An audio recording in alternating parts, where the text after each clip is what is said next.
جگہ میں حاضر تھا تو ایک شخص آئے، ایک بزرگ آئے میرے پاس آئے اور مجھے پکڑ کے بٹھا دیا اور مجھے کہا اچھا تم ہو اویس قادری؟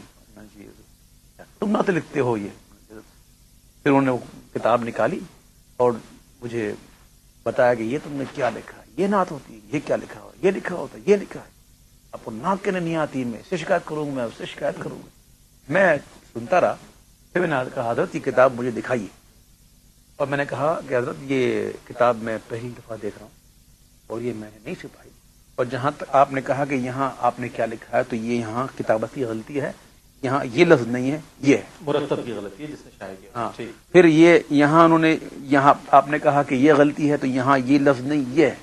اب جب میں نے بتانا شروع کیا تو پھر انہوں نے معافی مانگنا شروع کی، مجھے معاف کیجیے گا۔ میں نے کہا تھا مجھے پتا بھی نہیں کس نے چھاپ دی ہے، جن کی سمجھ میں آ جاتی ہے وہ لکھ کے چھاپ دیتا ہے۔ تو اس نقطہ نظر سے میں نے سوچا کہ اپنے کلام کو یکجا کر کے کتابی صورت دے دی جائے، تو اس سلسلے میں بڑی کوشش کی میں نے، اور میرے دوست احباب نے بھی بڑی تعاون کیا، لیکن وہی عدیم الفرصتی کی باعث جو ہے وہ بالکل، لیکن ابھی میرا ہے شوق ہے کہ میں اس کو اللہ زندگی عطا فرمائے تو اس کو میں کر دوں۔ یقیناً ہمارے ناظرین بھی اس بات کے منتظر رہیں گے کہ کب اویس رضا قادری صاحب عبید رضا کے تخلص کے ساتھ انشاءاللہ اویس کا کلام انشاءاللہ نہیں وہ بالکل اویس کے کلام کا بڑا کلام ہے، ہاں بالکل استغاثہ ہے وہ حضور علیہ الصلوۃ والسلام کی بارگاہ میں پوری امت کی طرف سے، آپ کا بھی ہے اور پوری امت کے مسائل۔ ویسے میں سمجھتا ہوں اپنا کہ کوئی ایک مصرع یا ایک جملہ واہ جو آپ کو حضور کے قریب کر دیں، واہ نعت ہے، بس قبولیت کی بات ہے،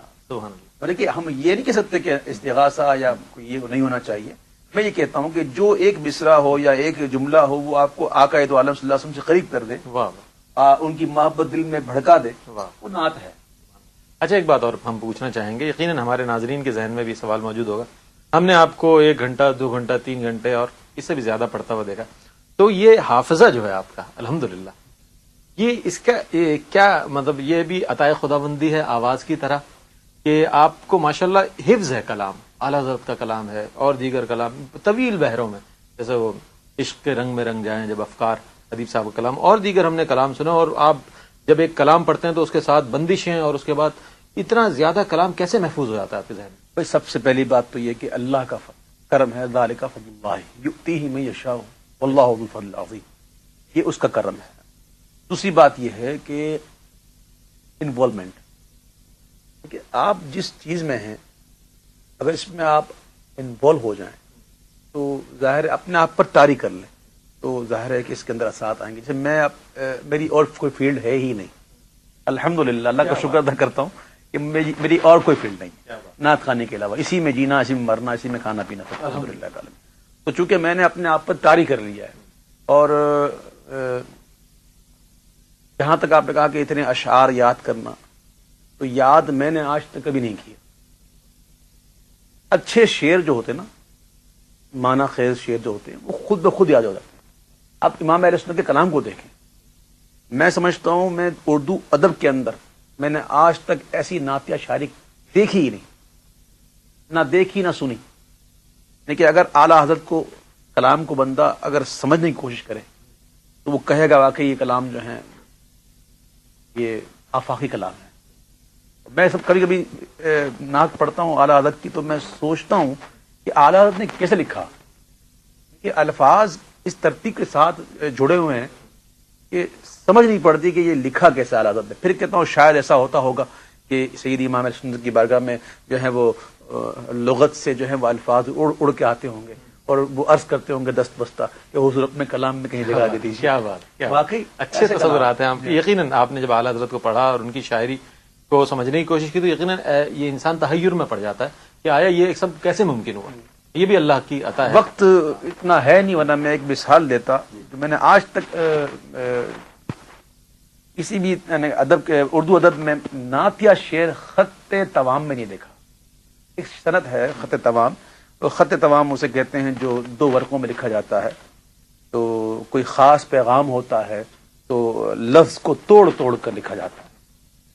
کہ اگر ایک ہے جیسے اویس نام ہے تو پہلے ورق میں اس کے پہلے خانے میں الف لکھا، تو دوسرے ورق کے پہلے خانے میں واو لکھا، پھر دوسرے میں جو ہے وہ یا لکھا، پھر تیسرے میں سین لکھا، اتنا توڑ توڑ کے پہلے ایک خط روانہ کرتے تھے، جب وہ خط پہنچ جاتا تھا تو کہتے تھے ہاں خط پہنچ گیا، تو پھر وہ دوسرا خط روانہ ہوتا تھا، پھر وہ 2 ورقوں کو ملا کر اس کا مضمون پڑھا کرتے تھے، یہ خط توام۔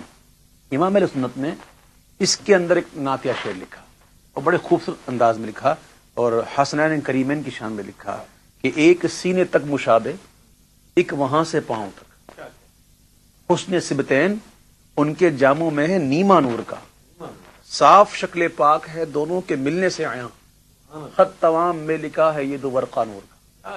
اب اس قسم کے کلام اگر بندہ سمجھے کہ واقعی یہ کلام تو عام شاعر کا کلام نہیں ہے۔ اور دوسری بات یہ ہے کہ اعلیٰ حضرت امام اہل سنت نے شاعری کو وقت دیا ہی نہیں،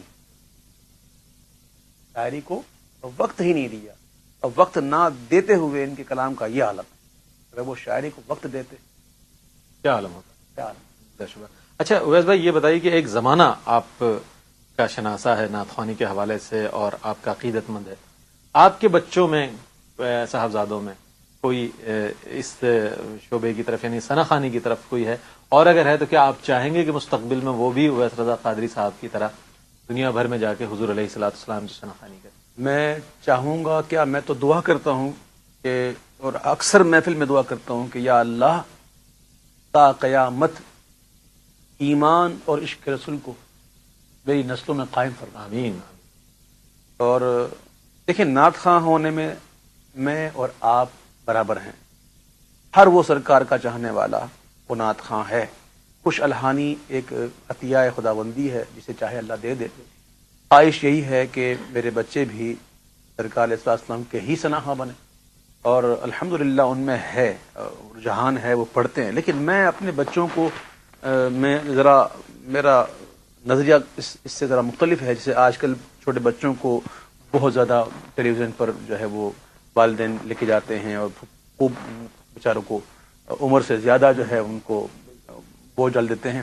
اور میں نے دیکھا کئی نعت خوانی کے اندر ایک رات میں 4 جگہ ان کو اٹھا کے لے، کبھی یہاں لے گئے، کبھی وہاں لے گئے، بچوں کی بیچارے کی آنکھیں بند ہو رہی ہیں، اس کو پانی کے چھٹے مار مار کے اٹھایا جا رہا ہے، بولا پڑھو پڑھو۔ اور تو یہ میں اس سے اختلاف کرتا ہوں۔ نعت خوانی ہم بچے تھے، ہم نے بھی کی، ایسا تو نہیں تھا ہم نے نعت خوانی، لیکن ہم نے ایک وقت کے ساتھ کی، ہم نے تعلیم بھی لی، ہم نے اسکول بھی ہم جاتے رہے۔ اعتدال ضروری ہے، بالکل ضروری ہے، کیونکہ یہ عمر جو ہے وہ پڑھنے کی عمر ہے، اور بغیر علم کے میں سمجھتا ہوں نعت خوانی ہو نہیں سکتی۔ اگر آپ کے پاس علم نہیں ہے، آپ کیا نعت خوانی کریں گے؟